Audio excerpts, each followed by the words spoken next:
go to the Sun Belt, and this is a great game actually in the Sun Belt Thursday night. Two teams that could definitely in the mix to win the Sun Belt as of right now. Troy and South Alabama.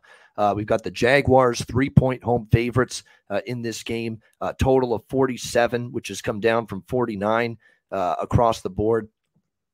This is real tough to decide between these two teams because you've got this Troy team that actually this year Troy is 4-0 against the spread as an underdog.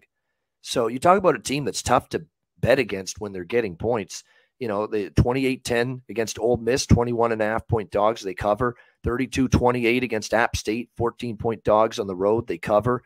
Marshall, 16-7, a home win, 3.5-point dogs, they cover. Western Kentucky, they win outright. 34-27 is 5.5-point dogs.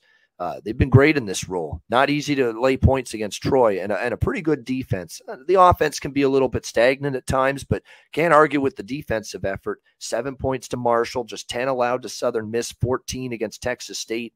Offense can be a little sketchy at times. The passing attack is not dynamic.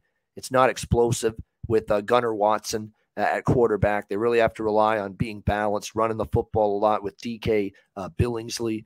But still, they can get enough done offensively to be successful and rely on the defense. South Alabama, definitely, I think, defensively, when you look at these two teams, Troy defensively has been very good. So is South Alabama, though.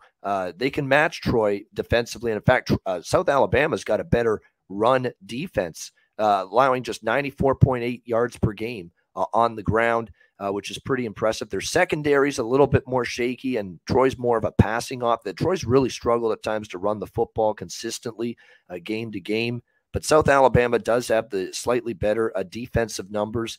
South Alabama, definitely the better offensive team.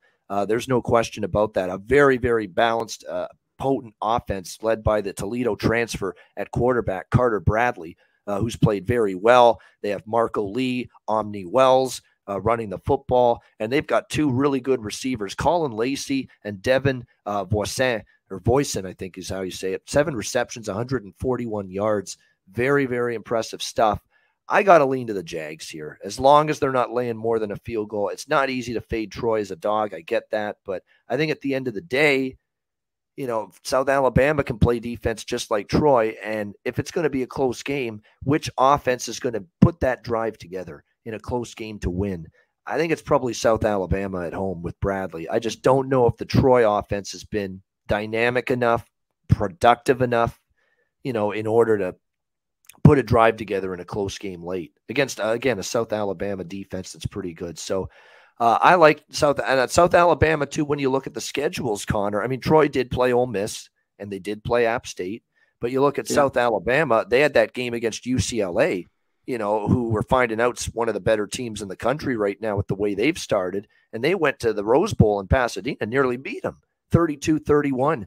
As 16-point dogs. UCLA needed a field goal in the final play of the game just to win. So I think that one game alone toughens up South Alabama for a big game like this on a Thursday night, a big game in the conference in the Sun Belt. So I'm going to lean. It's tough. Like I said, it's tough to fade Troy. I like Troy a lot. I back Troy a lot. But I'm going to lean early in the week to South Alabama here, -3. Connor, what do you think?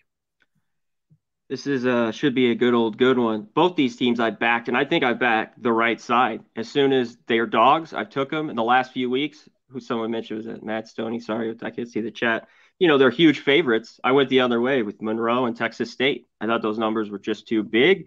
You see a team like this catching points, and now they're winning, and then they're laying numbers against some of these mediocre teams in the Sun Belt. Man, I think this should be good. I'm not going to mess with the side here. I think this kind of is a coin flip at this number. I like South Alabama at home. Both defenses pretty good. You mentioned the South Alabama offense, maybe just a little bit better, you know, than Troy's. You rip through the numbers with Bradley and some of those guys. I think they could win this game slightly, but I'm not going to mess with it. I'm going to go to the under here because I still think Troy's defense is solid. I think South Alabama can hold down Troy, whose offense is good, but not great. They're efficient, but they don't put up flashy numbers. So I like the under here early in the week today. All right, liking the under early in the week. Yeah, South Alabama 2-0 in the conference, Troy 3-1 in the conference, and they're 1-2 in the Sun Belt West Division. So whoever wins this game is going to have, you know, the driver's seat to win the Sun Belt West Division and obviously be in the Sun Belt Conference Championship game. So this ends up being a very big game Thursday night here with Troy and South Alabama.